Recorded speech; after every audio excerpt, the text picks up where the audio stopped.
Assalamualaikum warahmatullahi wabarakatuh. Perkenalkan, nama saya Jian Zakia Iva dari Program Studi Pendidikan Biologi tahun 2021 dengan nomor induk mahasiswa K4321045. Di sini saya akan menyampaikan topik mengenai literasi digital dalam pendidikan biologi. Di era globalisasi ini, teknologi berkembang dengan sangat cepat. Bahkan kegiatan-kegiatan manusia sekarang tidak lepas dari penggunaan teknologi. Salah satu bidang yang terpengaruh adanya perkembangan teknologi ini yaitu adalah pendidikan. Dalam penyelenggaraan pendidikan, terdapat media-media yang dibutuhkan untuk mempermudah dan memperlancar jalannya pembelajaran untuk pemahaman peserta didik. Nah, di tengah pesatnya perkembangan teknologi di era globalisasi ini, maka muncul adanya istilah literasi digital. Dilansir dari Wikipedia, literasi digital adalah pengetahuan dan kecakapan dalam menggunakan media-media digital, alat-alat komunikasi atau jaringan untuk menemukan, membuat informasi, mengevaluasi, dan juga memanfaatkannya. Sedangkan menurut Paul Gilster, seorang penulis dari Inggris, literasi digital diartikan sebagai kemampuan untuk memahami dan juga menggunakan informasi dalam berbagai bentuk dari berbagai sumber yang diakses melalui piranti komputer.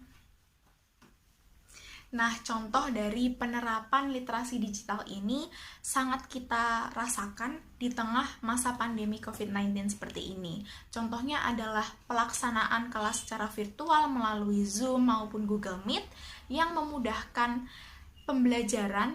Kemudian ada juga pengarsipan tugas materi-materi dengan secara digital untuk menghemat tempat. Kemudian ada juga pemanfaatan media sosial sebagai sarana evaluasi dalam pembelajaran. Kemudian untuk bidang pendidikan biologi sendiri, sudah banyak penerapan literasi digital yang telah diterapkan. Contohnya yaitu adanya aplikasi untuk menunjang pembelajaran biologi bagi siswa-siswa SMA, seperti Kamus Biologi dan Kursus Biologi yang dapat mempermudah siswa dalam belajar biologi sehingga belajar biologi itu dapat dilakukan di mana saja dan kapan saja melalui ponsel mereka. Penerapan selanjutnya yaitu tersedianya platform-platform yang menyediakan jurnal maupun artikel ilmiah sebagai rujukan maupun pengembangan teori seperti Science Direct dan ResearchGate yang menyediakan banyak sekali jurnal ilmiah mengenai berbagai bidang dan berbagai bahasan dalam biologi maupun pendidikan. Kemudian penerapan selanjutnya yaitu diselenggarakannya kelas virtual biologi. Seperti yang sudah kita ketahui, kelas virtual ini merupakan adaptasi dari adanya kebijakan pembelajaran jarak jauh sebagai adaptasi pandemi COVID-19. Nah, walaupun pelaksanaannya ini tidak dapat secara efektif, tidak seefektif ketika tatap muka, namun hal ini dapat menjadi alternatif supaya materi-materi dari biologi ini tetap tersampaikan dengan baik kepada peserta didik. Setelah mengetahui pengertian dan contoh penerapan dari literasi digital, lalu apa saja sih kelebihan dari literasi digital ini?